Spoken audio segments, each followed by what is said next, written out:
يوم يفر المرء من أخيه وأمه وأبيه وصاحبته وبنيه কাল কিয়ামতের দিন যখন হাসর নাসর যখন কায়েম হবে, ওই সময় আমার এবং আপনার যখন আমল নামাটা যখন আল্লাহ তাআলা যখন দাঁড়িপাল্লায় যখন উঠাবে, ওই সময় যখন আমার এবং আপনার আমল থেকে একটা আমল যখন কম হবে, গুনার পাল্লাটা যখন ভারী হবে,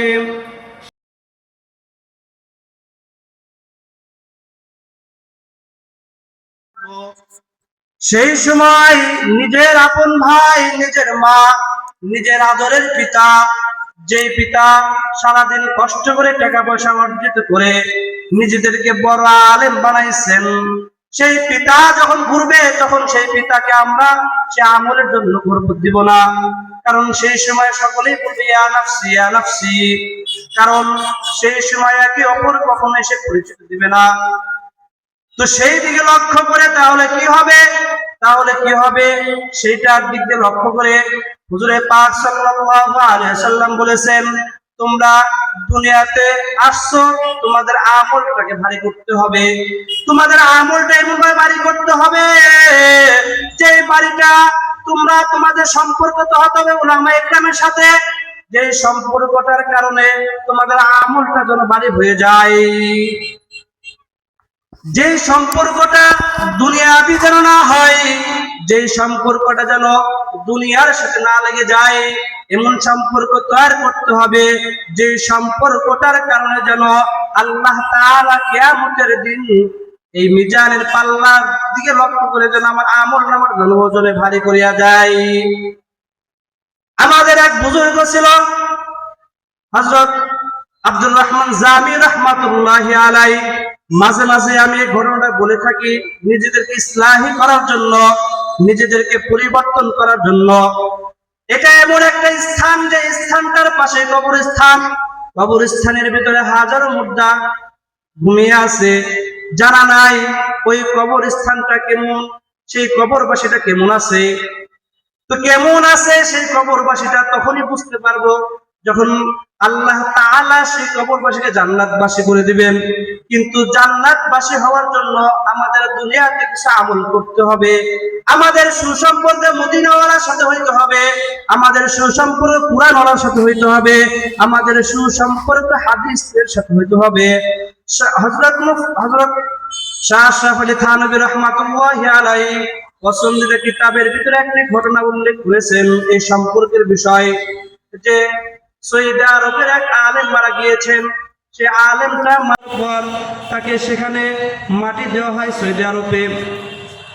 তো সেই মাটি দেওয়ার পর মিনিমাম কয়েক বছর পরে ওই এলাকায় আরেক মুর্দা মারা যায়। সেই মুর্দাকে ওই আলেমের কবরের উপরে দিবে। আর সৌদি আরব এমন একটা অংশ, যে অংশটা এমন যে ওইখানে কোনো জিনিস পচে না। সৌদি আরব তো গরমের এলাকা, সেই স্থানটা কি হয় না, সহজেই কোনো জিনিস পচে যায় না। তো এই জায়গায় অনেক যখন কবরস্থানটা যখন ছোট ছিল, তখন এমন হয়েছে যে একজনকে কবর দেওয়া হইলো, এর পরবর্তীতে জায়গা কম আছে, তারপরে ওই কবরের উপরে আরেকটা কবর দেওয়া হয় কিন্তু এরকম হয় না। তো তেমনি সৌদি আরবে যে আলেমটা মারা গিয়েছে, সে আলেম মারা যাওয়ার কিছুদিন পর ওই জায়গায় আরেক মুর্দা মারা যায়। এখন ওই মুর্দাটাকে কবর দিবে। এখন কবর খনন করতে গিয়ে দেখে যে ওইখানে আরেকটা লাশ আছে। আল্লাহু আকবার। কবরটা যখন খনন করতে যায়, কবরের ভিতর দেখে যে একটা লাশ। যে লাশটা যখন খুলে তখন দেখে যে লাশটা হলো একটা মহিলার লাশ, এবং মহিলার দিকে তাকিয়ে দেখে যে এই মহিলাটা তো আমাদের এলাকার নয়, এই মহিলাটা আমাদের দেশের নয়। যেমন বাংলাদেশে আমরা বিভিন্ন চেহারার অঙ্গভঙ্গিমায় আমাদের রূপ ধারণ আছে, অন্য দেশের চেহারার আকার আকৃতি দেখলে বোঝা যায় যে অমুক ব্যক্তিটা অমুক দেশের। বেশি উঁচা লম্বা দেখা গেলে বোঝা যায় যে অমুক ব্যক্তিটা নাইজেরিয়া, বা বেশি সুঠাম দেহের অধিকারী বলা যায় যে পাকিস্তান বা ইন্ডিয়ান। কিন্তু আমাদের বাংলাদেশের ওরকম চেহারা দেখলে বোঝা যায় না যে আমরা আসলে বাংলাদেশি কিনা। চেহারার উদ্ধারণ থেকে আল্লাহ তাআলা। কিন্তু ওই জায়গায় যে আলেমটা সৌদি আরবের যে আলেমটা গিয়েছে, তার কিছুদিন পর আরেক মুর্দা মারা গিয়েছে, সেখানে কবর দিবে। তো কবরটা খুলে দেখে যে সেখানে আলেমের কবর নেই, কিন্তু সেইখানে একটা মহিলার কবর। এখন যে মহিলার কবর, সেই মহিলাটা যখন খুললো, যে মহিলাটার আকার আকৃতি তো দেখা যাচ্ছে না, সেটা আমাদের দেশের। তো এইরকম ঘটনা পুরো সৌদি আরবের ভিতরে যখন হয়ে গেল, হজের মৌসুম ছিল, তখন ওই দেশে এক হাজি ছিল, হাজি গিয়ে সেই মহিলাকে দেখে, ওই হাজি সেই মহিলাকে দেখে বলে, এই মহিলা তো এই দেশের নয়, এই মহিলা হলো ইরানের। এই মহিলার ইতিহাস আমি সংক্ষেপে বলি। সেই হাজি বলতেছে, এই মহিলাটা খ্রিস্টান ধর্মের ছিল। ওই মহিলার বাড়িতে আমি চাকর ছিলাম, আমি গোপনে আল্লাহ তাআলার ইবাদত করতাম, নবী করিম সাল্লাল্লাহু আলাইহি সাল্লামের সুন্নাত মোতাবেক আমার জীবনকে আমি লালিত পালিত করতাম। তো এই জিনিসটা দেখে এই মেয়েটা আমাকে বারবার লক্ষ্য করে, এরপরে আমাকে যখন দেখলো, সে বলল যে আপনার ধর্মকে আমাকে বানিয়ে দেন, আপনি যে আমলগুলো করেন সেই আমলগুলো আপনি আমাকে দিয়ে দেন। তখন বলল, তোমাকে মুসলমান বানাইতে পারি, তবে শর্ত হলো আমি এইখানে থাকা অবস্থায় তোমাকে প্রকাশ করা যাবে না, তুমি যদি প্রকাশ করো তাহলে আমাকে তোমার বাপ হত্যা করবে। তখন মহিলা বলল, অসুবিধা নাই। তখন ওই হাজির কাছে মহিলাটা মুসলমান হয়ে, মুসলমানের উপরে মদিনার প্রেমে প্রেমিত হয়ে তার জীবনকে লালিত পালিত শুরু করলো। কিছুদিন পর সেই মহিলাটা মারা যায়। কিছুদিন পরে সেই মহিলাটা মারা যায়। মারা যাওয়ার পরে হাজি তার বুক ফুলে কখনো সাহস হয় নাই যে এই মহিলাটা ইসলাম ধর্মের উপরে গ্রহণ করে, সেই মহিলাটা মারা গিয়েছে, তো তাকে পরিপূর্ণ ইসলামের উপরে, ইসলামের নিয়ম কানুন অনুযায়ী তাকে দাফন করা হোক। তো ওই সময় মহিলা খ্রিস্টান ধর্মের অনুযায়ী তাকে সেই রকম ভাবে দাফন করা হয়। তো ঘটনাটা কি, হাজী সাহেব বলে যে তো আমি আর একটু যাচাই করে নেই যে এই মহিলার কবরটি ইরানে থাকার কথা, এই মহিলার কবর কিভাবে সৌদি আরবে আসলো। তখন ওই যে আলেম যে কবর দিয়েছিল, ওই আলেমের কাছে, ওই আলেমের উত্তরাধিকারী হিসাবে কে আছে তার কাছে জানতে চাওয়া হলো যে আলেমটা, তার আমল নামাটা কি ছিল। তো তখন সকলেই মিলে ওই আলেমের ওয়াইফের কাছে যায়, ওই আলেমের বিবির কাছে যায়। আর দুনিয়াতে এমন একজন বান্দা আছে যে বান্দার কাছে একটা পুরুষ মানুষের সবকিছু তার কাছে জানা আছে। সেই মানুষটা হলো কি, তার অন্তরঙ্গ বিবি, যেটা বলা হয় আহলিয়া, যেটাকে আমরা বাংলা ভাষায় বলে থাকি কি, বউ। কি বলে থাকি বাংলা ভাষায়, কি বলে থাকি, বউ। তো আলেমের বউর কাছে সকলেই যায়। তো গিয়ে বলে যে এত বড় আলেম, সে আলেমের আমল নামাটা কি ছিল, মূলত সেই আলেমের আমল নামাটা কি ছিল আমরা জানতে চাই। কারণ এই জায়গায় যে মেয়েটা, এই আলেমের কবর উপরে যে মেয়েটা শুয়ে আছে, সেই মেয়েটার একটা খ্রিস্টান মেয়ে, তার কবর ইরানে হয়েছিল, কিন্তু এই আলেমের আগে তথ্য নেই যে আলেমটা কি হয়েছে। ওই আলেমের বিবি বলে ওঠে, আমার হাজবেন্ডের, আমার স্বামীর কোনো আমলের কমতি ছিল না, তার আমলটা পরিপূর্ণ আমলের ভিতরে জিন্দেগি ছিল, কিন্তু তার একটা সমস্যা ছিল। এইখানে অনেক বৃদ্ধ বয়স্ক, অনেক যুবক বয়স্ক লোকেরা আছেন, তারা বুঝবেন কি সমস্যা। ওই আলেম বলতো মাঝে মাঝে, আল্লাহ তাআলা যদি সমস্ত বিধানটা ইসলামের উপরে সুন্দর হয়েছে, কিন্তু একটা বিধান যদি খ্রিস্টানদের মতো যদি করতো তাহলে আমাদের কতই না ভালো হতো। সেই ধর্মটার বিধানটা কি? সেই বিধানটা হলো রাত্রের পবিত্রতা হওয়ার জন্য আমাদের গোসলের প্রয়োজন। এই গোসলের প্রয়োজনটা খ্রিস্টান ধর্মের ভিতরে নাই। আমাদের মুসলমান ইসলাম ধর্মের উপরে কেউ যদি তৎক্ষণাৎ যদি নাপাক হয়ে যায়, তার নাপাক হওয়ার জন্য, পবিত্রতা অর্জিত হওয়ার জন্য তার গোসলের প্রয়োজন, কিন্তু খ্রিস্টান ধর্মে তা নয়। খ্রিস্টান ধর্ম হলো রাত্রে যদি আমার শরীর যদি নাপাক হয়ে যায়, আমি সকালবেলায় তা পবিত্রতা হব, কিন্তু মুসলমান ইসলাম ধর্মের উপরে তা নয়। ইসলাম ধর্মের উপরে যদি কেউ যদি রাত্রে যদি নাপাক হয়ে যায়, তৎক্ষণাৎ সে পবিত্রতা হওয়ার জন্য তার গোসল করতে হবে। কি করতে হবে? গোসল করতে হবে। শীতের মৌসুম, গোসল কিভাবে করব? ওই আলেমের একটাই আক্ষেপ ছিল যে আমি শীতের মৌসুম, এই শীতের মৌসুমের ভিতরে নাপাক হওয়ার পরে গোসল করাটা কেমন একটা, এটা যদি খ্রিস্টান ধর্মের বিধানটা যদি আমাদের ভিতরে রাখতো তাহলে আল্লাহ কতই না ভালো হতো আমাদের জন্য। এই সামান্য চিন্তা ভাবনা তার ভিতরে ছিল। আচ্ছা ঠিক আছে, তো হাজী সাহেব বললো ঠিক আছে, আমি ওইখানে গিয়ে দেখি যে ওইখানে গিয়ে আলেমের কবরটা ওখানে পাওয়া যায় কিনা। তো হাজী সাহেব ইরানে গিয়ে ওই মেয়েটার আব্বাকে বলে যে তখন তো বলতে পারি নাই ভয়ের কারণে, তো এখন যেহেতু মেয়েটা যেহেতু মারা গিয়েছে এখন তার তো ভয় পাওয়ার তো কিছু নাই, কারণ এটা তার প্রকাশ তো করে যায় নাই। তবে হ্যাঁ, আপনার মেয়েটা যে মারা যায়, মারা যাওয়ার পূর্বে সে পরিপূর্ণভাবে ইসলামের উপরে, ইসলামের বিধি বিধানকে সে মনের ভিতরে আঙ্গিয়ে রেখে এরপরে সে দুনিয়ার থেকে চলে যায়। তো আমরা চাইছিলাম যে আপনার মেয়ের কবরটাকে আমরা দেখতে চাই, কারণ আপনার মেয়ের কবরটা তো আমরা সৌদি আরবে দেখে আসলাম।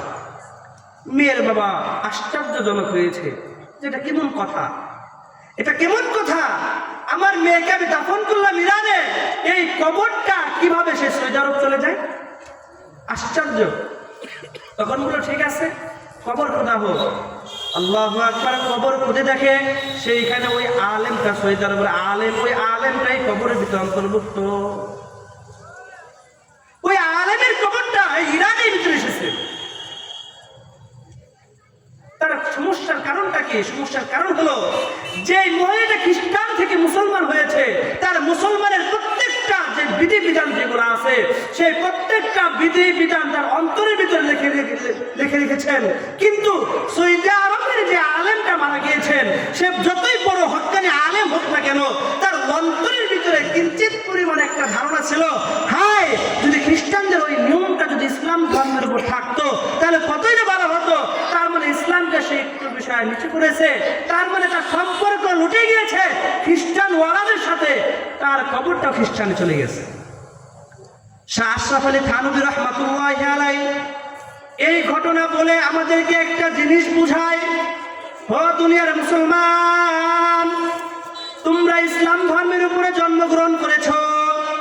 ইসলাম ধর্ম অর্থ শান্তি, শুধু শান্তি আর শান্তি, শান্তির বিকল্প কোনো জিনিস নাই। এই শান্তির ধর্মটাকে তোমার অন্তরের ভিতরে কঠিনত্বের সাথে তোমরা বেঁধে রাখো। যদি কঠিনত্বের সাথে যদি বেঁধে না রাখো, তাহলে ওই আলেমের মতো হতে হবে যে আলেম তার পুরা জীবনের জিন্দেগি ভরপুর শুধু আমল নামায় ছিল, কিন্তু কিঞ্চিত পরিমাণ একমাত্র খ্রিস্টানদের বিধি বিধানের দিকে লক্ষ্য করার কারণে সে পরিপূর্ণতা খ্রিস্টান বলা হয়ে যায়। আজকে আমরা যে মুসলমান, আজকে আমাদের মুসলমানের প্রত্যেকটা অঙ্গ প্রত্যঙ্গের ভিতরে ইহুদি খ্রিস্টানদের চালাচল আমাদের ভিতরে রয়েছে, আছে না আমাদের? আজকে আমরা খাবার খাইতে বসি, খাবার খাওয়ার সময় সুন্নত তরিকায় খাবার খাওয়া হয় না। আজকে আমরা কথাবার্তা বলি, কথাবার্তা এমন যে কর্কশ ভাষায় কথাবার্তা বলতে হয়। হুজুরে পাক সাল্লাল্লাহু আলাইহি সাল্লাম, এই যে হুজুরে পাক সাল্লাল্লাহু আলাইহি সাল্লাম নাম নিলাম, অনেকেই বলেন না সাল্লাল্লাহু আলাইহি সাল্লাম। শাহ ওলিউল্লাহ মুহাদ্দিস দেহলভী রাহমাতুল্লাহি আলাইহি বলেন যে হুজুর পাক সাল্লাল্লাহু আলাইহি সাল্লামের নাম নেওয়ার সাথে সাথে কেউ যদি সাল্লাল্লাহু আলাইহি সাল্লাম বলেন, বলেন, তাহলে তার নামের পুরা লিস্টটা নবী করিম সাল্লাল্লাহু আলাইহি সাল্লাম রওজায়ে মুবারকে পৌঁছায় যায়। সুবহানাল্লাহ। হাদিসে আছে নাখলে ইস্তিরাকে আফিকাল আমলুল কলিল, যে প্রত্যেকটা আমল ছোট আমলটা কি আমাদের জন্য নাজাতের জন্য যথেষ্ট, নাজাতের জন্য কি যথেষ্ট। এই আমলগুলো আমরা আসলে পিছিয়ে থাকি। তো যেটা বলতেছিলাম যে আমাদের ইসলাম ধর্মের উপর ঠিকই আমরা কি করেছি, জন্মগ্রহণ করেছি, কিন্তু আমাদের সম্পর্কটা কাদের সাথে হয়েছে? আমাদের সম্পর্কটা হয়েছে খ্রিস্টান ইহুদিদের সাথে। আমাদের সম্পর্কটা হয়েছে খ্রিস্টান ইহুদিদের সাথে। তো খ্রিস্টান ইহুদিদের সাথে সম্পর্ক আমাদের কোনো লাভ আছে? আমাদের কোনোই লাভ নেই। যেটা বলতেছিলাম শুরুতে যে আব্দুর রহমান জামি রহমাতুল্লাহি আলাইহি বিশ্ব বিখ্যাত নন্দিত একজন কবি ছিলেন। তিনি মুরিদ হতে যাচ্ছিলেন খাজা ওবায়দুল্লাহ ইবনে আহরার রহমাতুল্লাহি আলাইহির কাছে। তো খাজা ওবায়দুল্লাহ ইবনে আহরার রহমাতুল্লাহি আলাইহির কাছে যখন মুরিদ হতে যায়, তখন তার বাড়িটা দেখে আব্দুর রহমান জামি রহমাতুল্লাহি আলাইহি মনের ভিতরে একটা ইশকাল জেগে গেল যে আমি কার কাছে মুরিদ হতে আসছি? সে তো দুনিয়া বিমুখ, তার আমল কিভাবে আমরা বুঝবো? সে তো দুনিয়ার কোটিপতিওয়ালা, তার বাড়ি তো শান শৌকত, তার বাড়ি কি? তার বাড়ি তো পরিপূর্ণ শান শৌকতওয়ালা। তবে ওইখানে গেটে ঢোকার পূর্বে ওই গেটের সামনে একটা বাক্য লেখা ছিল, জবরদস্ত কে দুনিয়া দোস্তে দারত, জবরদস্ত কে দুনিয়া দোস্তে দারত।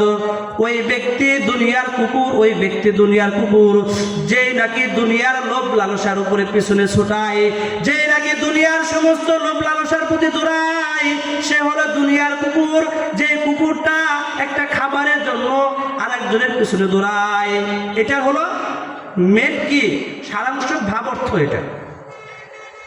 তো আব্দুর রহমান জামি বলেন, যে বান্দা পরিপূর্ণ তার ঘরটায়, পরিপূর্ণ তার ঘরটায় কিসে ভরা? দুনিয়াবি।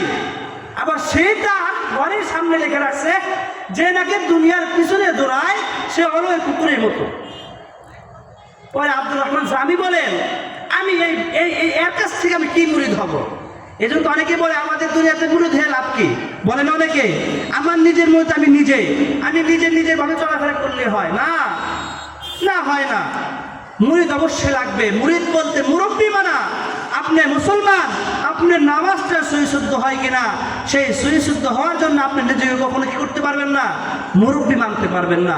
আপনার নামাজ সহিশুদ্ধ হওয়ার জন্য আপনার পাশে বা আপনার সামনে যে আলেম থাকবে তার কাছ থেকে জিজ্ঞাসা করতে হয়। তা আব্দুর রহমান জামি বলেন, আমি এর কাছ থেকে কি মুরিদ হব? তো যাই হোক, যত আসছে একটু মসজিদে যায়, তো এই মসজিদে ঘুমিয়ে যায়। ওই মসজিদে কি হয়ে যায়? আব্দুর রহমান জামি রহমাতুল্লাহি আলাই সেই মসজিদে ঘুমিয়ে যায়। তো ঘুমের ভিতরে আমি যা এক স্বপ্নের কথা বলবো, তো উনি ঘুমিয়ে যাওয়ার পরে স্বপ্ন দেখতেছে। আবার অনেকে বলেন না যে এটা বাস্তবতা কি? সর্বসময় মসজিদে যখন এই কথা বলতেছিলাম, এক মসজিদে বলে হুজুর, যে এখানে কিয়ামতের দিন এক নবী আর এক নবীর সাথে কি থাকবে, এখন চিনবে না, ইয়া নাফসি বলবে। তো এখানে মন করা কথা কেন বলে? এখানে মন করা কথা বলা নয়, এখানে বলা উদ্দেশ্য হলো আমার এবং আপনার সম্পর্কটা কাদের সাথে হইতে হবে, আমার এবং আপনার সম্পর্কটা কোন লেভেলে হইতে হবে, সেই লেভেলটা বোঝানোর জন্য। তো আব্দুর রহমান জামি রহমাতুল্লাহি আলাই ঘুমিয়ে যান। স্বপ্নের ভিতর দেখে কিয়ামতের হাসর পাশর কি হয়েছে, মাঠ কায়েম শুরু হয়েছে। এক পর্যায়ে আব্দুর রহমান জামি রহমাতুল্লাহি আলাই কি আসছে পালা আসছে। আজান হবে, আজানে বলে ইনশাল্লাহ কয়েকটা কথা বলে ইনশাল্লাহ শেষ করবো। জামি রহমাতুল্লাহি আলাই ঘুমের ভিতর দেখেন যে কিয়ামতের হাসর নাসর শুরু হয়েছে। তো তখন তার পাল্লা যখন আসে, তখন দেখে যে তার আমল নামায় একটা আমল কমতি আছে। কয়টা আমল কমতি আছে?